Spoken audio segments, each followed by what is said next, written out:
Direction Libye. Bienvenue sur notre chaîne YouTube. Avant de commencer la vidéo, si vous êtes nouvelle sur la chaîne, n'oubliez pas de vous abonner et d'activer la cloche de notification pour ne rater aucune de nos prochaines vidéos. Les autorités de l'Est de la Libye ont annoncé lundi 26 août la fermeture de tous les gisements et terminaux pétroliers ainsi que l'arrêt des exportations jusqu'à nouvel ordre sur fond de crise politique majeure avec le gouvernement rival de Tripoli, reconnu par l'ONU. Cette décision qui correspond au blocage des principales infrastructures pétrolières du pays majoritairement situées dans l'Est, intervient en riposte à une prise de contrôle lundi matin de la Banque centrale de Libye, BCL, et au remplacement de son gouverneur par les autorités de Tripoli.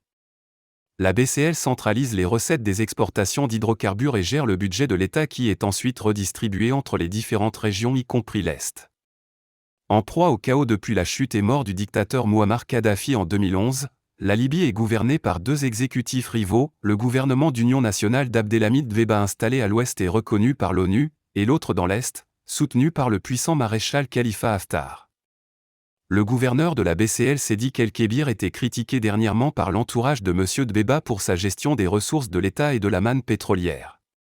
Le 11 août, plusieurs dizaines de personnes, dont certaines armées, avaient tenté de l'expulser du bâtiment avant leur dispersion.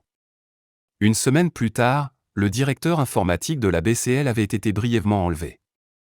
Le gouvernement de l'Est, basé à Benghazi, a dénoncé dans son communiqué lundi des attaques et tentatives d'incursion par la force dans les locaux de la BCL, visant à prendre le contrôle de cette institution de manière illégale, qui ont bloqué et perturbé les transactions bancaires dans le pays.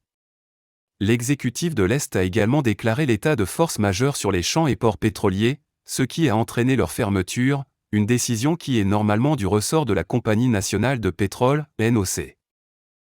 Ces décisions ont été déclenchées par l'entrée lundi dans les locaux de la BCL d'une commission dite de passation de pouvoir, nommée par le Conseil présidentiel, basée à Tripoli. Cette commission est réputée proche du Premier ministre Dbeiba. Des images diffusées par les médias locaux ont montré les membres de cette commission dans le bureau du gouverneur, en l'absence de ce dernier qui avait fait fermer l'institution la veille et mis en congé son personnel. Merci d'avoir regardé cette vidéo. Si vous avez aimé, n'oubliez pas de la liker et d'activer la cloche de notification si vous ne l'avez pas encore fait et de partager surtout pour soutenir la chaîne. Merci et à très bientôt.